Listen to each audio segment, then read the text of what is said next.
বাবা Ayatollah Ali খামিনিকে হত্যার কঠোর প্রতিশোধ নেয়ার হুঁশিয়ারি ছেলে মুস্তফা খামিনির। ইরান কি পরমাণু অস্ত্র বানাচ্ছে?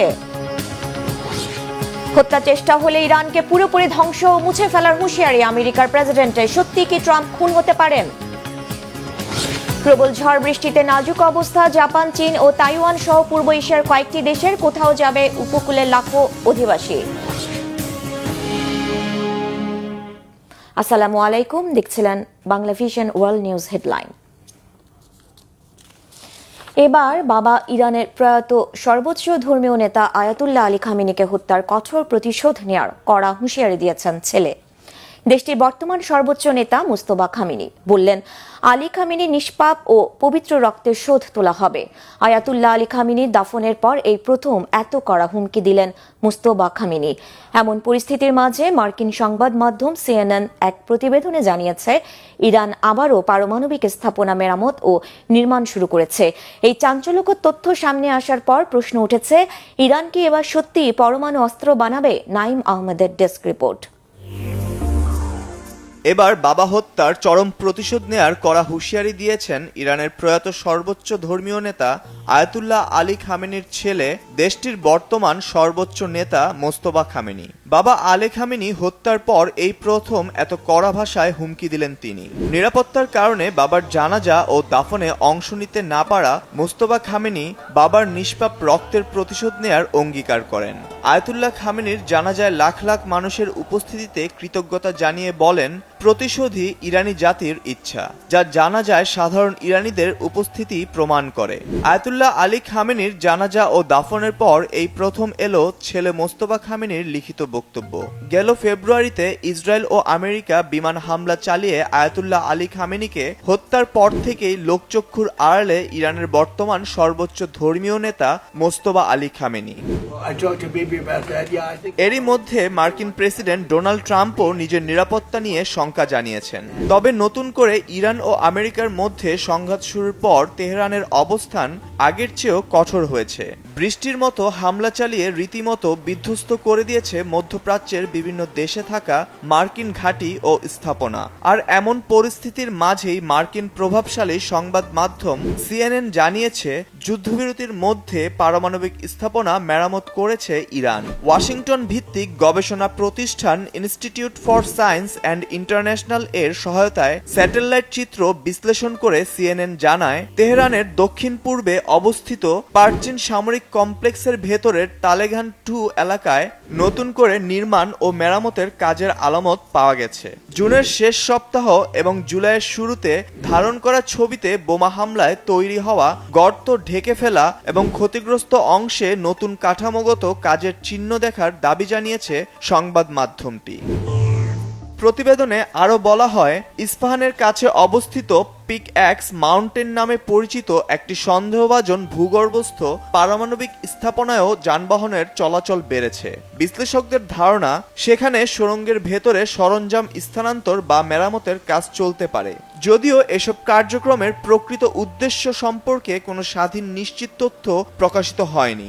অন্যদিকে সিএনএনের প্রতিবেদনে বলা হয়েছে, ইরানের প্রধান পারমাণবিক স্থাপনা ইস্পাহান, ফোর্দো এবং নাতানজে এখন পর্যন্ত উল্লেখযোগ্য নতুন নির্মাণ কাজের স্পষ্ট প্রমাণ পাওয়া যায়নি।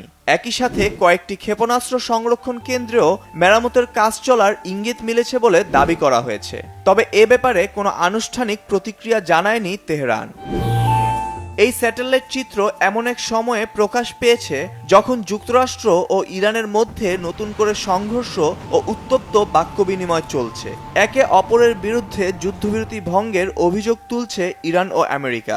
সামাজিক যোগাযোগ মাধ্যমে মার্কিন প্রেসিডেন্ট ডোনাল্ড ট্রাম্প দাবি করেন, দুই পক্ষের মধ্যে নতুন করে আলোচনা চললেও যুদ্ধবিরতি কার্যত শেষ হয়ে গেছে। জবাবে ইরানের পররাষ্ট্রমন্ত্রী আব্বাস আরাকচি বলেন, তেহরান এখন পর্যন্ত নিজেদের প্রতিশ্রুতি রক্ষা করেছে, তথাকথিত মার্কিন অর্থমন্ত্রীর মতো নয়, যিনি সমঝোতা স্মারকের 9 নম্বর অনুচ্ছেদ লঙ্ঘন করেছেন।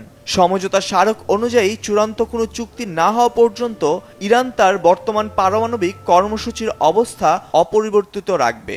এছাড়া ইরানের উপর যুক্তরাষ্ট্র নতুন কোনো নিষেধাজ্ঞা আরোপ করবে না এবং এ অঞ্চলে অতিরিক্ত সামরিক বাহিনীও মোতায়েন করবে না বলে শর্ত জুড়ে দেয়া আছে। নতুন সংঘাত বন্ধ ও হরমুজ প্রণালী নিয়ে আবারও আলোচনা শুরু করতে যাচ্ছে দুই দেশ। এরই মধ্যে ওমানে পৌঁছেছেন ইরানের পররাষ্ট্রমন্ত্রী আব্বাস আরাকচি। এছাড়া আলোচনায় যোগ দিতে পারেন মার্কিন ভাইস প্রেসিডেন্ট জেডি ভ্যান্স। নয়া আলোচনার শুরুতেই আমেরিকা শর্ত দিয়েছে, হরমুজ প্রণালী সব ধরনের বাণিজ্যিক জাহাজ চলাচলের জন্য উন্মুক্ত থাকবে এবং বাণিজ্যিক জাহাজে আর কোনো হামলা হবে না, এমন প্রতিশ্রুতি প্রকাশ্যে ইরানকে দিতে হবে। আর হরমুজ ইস্যুতে ইরান কোনো ছাড় দেবে কিনা, কতটুকু দিবে সেটাই দেখার। Naim Ahmed, Bangla vision news desk. এদিকে মুস্তফা খামেনির এই হুমকির কয়েক ঘন্টা আগেই মার্কিন প্রেসিডেন্ট ডোনাল্ড ট্রাম্প শঙ্কা প্রকাশ করে জানান তাকে হত্যা করা হতে পারে। তাকে হত্যার যে কোনো প্রচেষ্টা বা ষড়যন্ত্র হলে ইরানকে সম্পূর্ণ ধ্বংস ও নিশ্চিহ্ন করে দেওয়ার হুঁশিয়ারি দেন মার্কিন প্রেসিডেন্ট। আর ইরানের বিরুদ্ধে ব্যাপক সামরিক হামলা চালাতে মার্কিন সেনাবাহিনীকে 1000 মিসাইল প্রস্তুত রাখার নির্দেশ দিয়েছেন প্রেসিডেন্ট ট্রাম্প। সত্যিই কি তিনি গুপ্ত হত্যার শিকার হতে পারেন? কি বলছেন বিশ্লেষকরা? শহীদ আরাফাতের ডেস্ক রিপোর্ট। ইরানের হাতে যদি হত্যার শিকার হন মার্কিন প্রেসিডেন্ট ডোনাল্ড ট্রাম্প, তাহলে কি করবে মার্কিন বাহিনী? শুক্রবার সামাজিক যোগাযোগ মাধ্যমে সেই নির্দেশনাই দিয়েছেন খোদ আমেরিকার প্রেসিডেন্ট। ইরানের দিকে 1000 মিসাইল তাক করে রাখার নির্দেশ দিয়েছেন তিনি। প্রয়োজন হলে আরও হাজার হাজার মিসাইল নিক্ষেপ করা হবে বলেও জানান তিনি। ডোনাল্ড ট্রাম্পের মতে এসব হামলার মাত্রা এতটা ভয়াবহ হবে যে যা আগে কখনো চোখে দেখেনি ইরান। হঠাৎ কেন নিজের জীবন নিয়ে এতটা শঙ্কায় মার্কিন প্রেসিডেন্ট? সত্যি কি গুপ্ত হত্যার শিকার হতে পারেন তিনি? গেল কয়েকদিন ধরেই ইসরায়েলের গোয়েন্দারা দাবি করছে ডোনাল্ড ট্রাম্পকে হত্যার পরিকল্পনা করছে ইরান। জীবন নিয়ে শঙ্কার বিষয়ে ডোনাল্ড ট্রাম্প নিজেও মুখ খুলেছেন, জানিয়েছেন ইরানের 1 নম্বর হিট লিস্টে আছেন তিনি। বিশ্লেষকরা হত্যার হুমকি নিয়ে প্রেসিডেন্ট ট্রাম্পের আতঙ্কের পেছনে 3টি প্রধান কারণ তুলে ধরেছেন। সপ্তাহব্যাপী ইরানের প্রয়াত সর্বোচ্চ নেতা আয়াতুল্লাহ আলী খামেনির শেষ বিদায়ের অনুষ্ঠানে বিক্ষুব্ধ ইরানিরা রাজপথে ট্রাম্প বিরোধী বিক্ষোভে মেতে ওঠে। স্লোগান আর ব্যানারের ভাষা ছিল ট্রাম্পকে হত্যা করো। লাখো ইরানির এ হুমকি ঢালাওভাবে প্রচার করে আন্তর্জাতিক সংবাদ মাধ্যমগুলো। বিশ্লেষকরা বলছেন এতেই তার মনে বাসা বেঁধেছে আতঙ্ক। 2020 সালে ট্রাম্পের নির্দেশেই হত্যা করা হয় ইরানের সামরিক বাহিনীর অন্যতম জেনারেল কাশেম সোলাইমানিকে। তখন থেকেই ইরান সরকার ও সামরিক বাহিনী আন্তর্জাতিক স্তরে বিভিন্ন মাধ্যমে ট্রাম্পকে হত্যা এবং প্রতিশোধ নেয়ার অঙ্গীকার করে আসছে। সবশেষ ইসরায়েলি গোয়েন্দা তথ্য ডোনাল্ড ট্রাম্পের ঘুম হারামের কারণ হয়েছে। তবে বিশ্লেষকরা ট্রাম্পকে হত্যার হুমকির বিষয়টিকে একটু ভিন্নভাবে ব্যাখ্যা করছেন। একটি মহল ওয়াশিংটন ও তেহরানের মধ্যে সংঘাতের মাত্রা বাড়াতে এ ধরনের বিভ্রান্তকর তথ্য ছড়াচ্ছে বলে মত বিশ্লেষকদের। Shahid Arafat, Bangla vision news desk. কয়েক সপ্তাহের নাজুক যুদ্ধবিরতির পর আবারও মুখোমুখি যুক্তরাষ্ট্র ও ইরান। নতুন করে পাল্টাপাল্টি হামলায় মধ্যপ্রাচ্য উত্তেজনার পারদ ঊর্ধ্বমুখী। এরই মাঝে বিভিন্ন সূত্র জানাচ্ছে যুক্তরাষ্ট্র ও ইরান উভয়ই যুদ্ধবিরতির সময়টুকু সামরিক ও অর্থনৈতিক প্রস্তুতি জোরদারে কাজে লাগিয়েছে। হিজল জুবায়েরের ডেস্ক রিপোর্টে বিস্তারিত। কয়েক সপ্তাহের আপাত শান্তি ভেঙে যুক্তরাষ্ট্র ও ইরানের মধ্যে নতুন করে পাল্টাপাল্টি হামলা শুরুর ঘটনায় আবারও অস্থিতিশীল হয়ে উঠছে মধ্যপ্রাচ্য। এতে করে গত মাসে কার্যকর হওয়া যুদ্ধবিরতি এবং দুই দেশের মধ্যে স্বাক্ষরিত সমঝোতা স্মারকের ভবিষ্যৎ নিয়ে দেখা দিয়েছে ঘোরতর অনিশ্চয়তা। বিশ্লেষকরা বলছেন ভঙ্গুর সমঝোতা চুক্তি মূলত দুই দেশই যুদ্ধের রসদ জোগাড়ে কাজে লাগিয়েছে। উভয় পক্ষই এই সময়টুকুকে নিজেদের কৌশলগত অবস্থান শক্তিশালী করতে ব্যবহার করেছে। যুক্তরাষ্ট্রের একাধিক কর্মকর্তা সিএনএনকে জানিয়েছেন সার্বিক পরিস্থিতিতে প্রয়োজনে ইরানে বিশেষ অভিযান চালাতে প্রস্তুত মার্কিন বাহিনী। আরব সাগরে অবস্থানরত যুক্তরাষ্ট্রের বিমানবাহী রণতরী আব্রাহাম লিঙ্কনে থাকা যুদ্ধ বিমানগুলোতে অস্ত্রশস্ত্র সাজানো হচ্ছে বলে জানা গেছে। অন্যদিকে যুদ্ধবিরতি শুরুর পর থেকেই ইরান নিজেদের অস্ত্রভাণ্ডার পুনর্গঠনে কাজ করছে। একই সাথে ক্ষেপণাস্ত্র, ড্রোন সহ সামরিক সরঞ্জামের উৎপাদনও বাড়িয়েছে তারা। অভ্যন্তরীণ সূত্রগুলো নানা সময়ে এসব কথা জানিয়েছে। পশ্চিমা গোয়েন্দা সূত্রগুলো একই ধারণা পোষণ করছে। এছাড়া এ সময়ে বিপুল তেল রপ্তানি করে আর্থিক ভার লাঘব করেছে তেহরান। আল জাজিরাকে অর্থনীতিবিদ জাভেদ হাসান বলেছেন, যুদ্ধবিরতির সময়কে ওয়াশিংটন ও তেহরান ভিন্ন ভিন্ন উদ্দেশ্যে কাজে লাগিয়েছে। যুক্তরাষ্ট্রের পক্ষ থেকে শুরু থেকেই চুক্তি পুরোপুরি বাস্তবায়নের আন্তরিকতা স্পষ্ট ছিল না। অন্যদিকে ইরান এই সময়কে অর্থনৈতিক চাপ কিছুটা লাঘবের সুযোগ হিসেবে ব্যবহার করে তেল রপ্তানি বাড়ানোর পাশাপাশি আঞ্চলিক কূটনীতিতে নিজেদের অবস্থান পুনর্গঠনের চেষ্টা চালিয়েছে। মুক্ত উৎস থেকে পাওয়া বিভিন্ন তথ্য বিশ্লেষণ করে জাভেদ হাসানের ধারণা, যুদ্ধবিরতির সময় অতিরিক্ত তেল রপ্তানির মাধ্যমে ইরান 500 থেকে 600 কোটি ডলার সমপরিমাণ রাজস্ব অর্জন করতে সক্ষম হয়েছে। আন্তর্জাতিক নিষেধাজ্ঞার চাপের মধ্যেও তেল বিক্রি দেশটির বৈদেশিক মুদ্রার অন্যতম প্রধান উৎস হিসেবে গুরুত্বপূর্ণ ভূমিকা পালন করছে। বিশ্লেষকদের আরেকটি পর্যবেক্ষণ হল, যুদ্ধবিরতির সময়েও মধ্যপ্রাচ্যের বিভিন্ন ফ্রন্টে উত্তেজনা পুরোপুরি কমেনি। বিশেষ করে লেবাননে ইসরায়েলের সামরিক অভিযান অব্যাহত থাকায় আঞ্চলিক নিরাপত্তা পরিস্থিতি স্বাভাবিক হয়নি। জাভেদ হাসানের মতে, এ ধরনের সামরিক তৎপরতা যুদ্ধবিরতির ঘোষিত লক্ষ্য ও পারস্পরিক আস্থার পরিবেশকে দুর্বল করেছে। তার ভাষায়, শুরু থেকেই এই সমঝোতাকে দীর্ঘমেয়াদী রাজনৈতিক সমাধানের পরিবর্তে একটি অস্থায়ী ব্যবস্থা বলেই মনে হচ্ছিল। আল জাজিরার ওয়াশিংটন প্রতিনিধি মাইক হান্নার বিশ্লেষণ অনুযায়ী, চলমান সামরিক পরিস্থিতি বিবেচনায় নিলে যুক্তরাষ্ট্রের প্রশাসন ইরানের সঙ্গে আলোচনায় ফিরে যাওয়ার বিষয়ে আগের তুলনায় অনেক বেশি সতর্ক অবস্থানে রয়েছে। প্রেসিডেন্ট ডোনাল্ড ট্রাম্প সম্প্রতি যুদ্ধবিরতির কার্যকারিতা নিয়ে হতাশা প্রকাশ করে সেটিকে কার্যত সমাপ্ত বলে মন্তব্য করেছেন।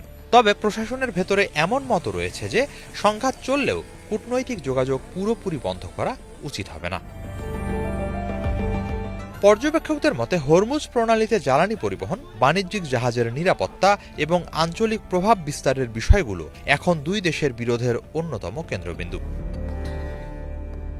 তবে এসবের পরও অনেক বিশ্লেষকের ধারণা, সামরিক উত্তেজনা অব্যাহত থাকলেও উভয় পক্ষই সরাসরি পূর্ণাঙ্গ যুদ্ধে জড়িয়ে পড়তে চাইবে না। তবে সীমিত হামলা, পাল্টা হামলা, অর্থনৈতিক চাপ এবং কূটনৈতিক দর কষাকষির সমন্বয়ে সংঘাতের নতুন অধ্যায় শুরু হতে পারে।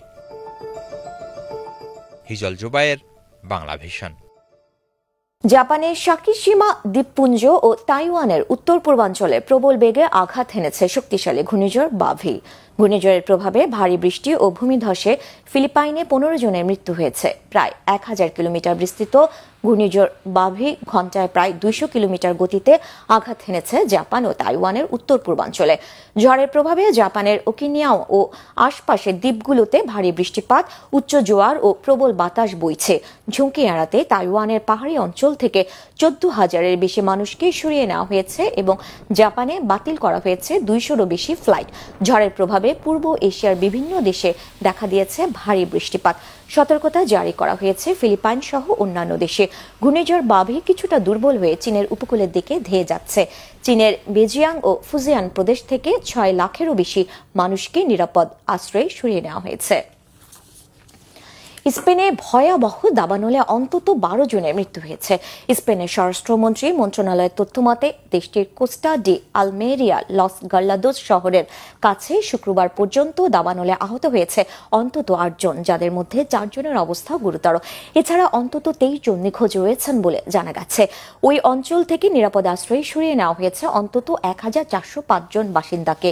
আগুন নেভাতে কাজ করছেন অন্তত 460 ফায়ার সার্ভিস কর্মী। লস গাল্লাদোসের মেয়র ফ্রান্সিসকো রেইস দাবানলের সবশেষ পরিস্থিতিকে অত্যন্ত ভয়াবহ বলে মন্তব্য করেছেন। স্পেনে চলতি বছর দাবানলে 3000 হেক্টরের বেশি বনভূমি পুড়ে ছাই হয়ে গেছে। এই ছিল আজকের মতো। সাথে থাকায় ধন্যবাদ।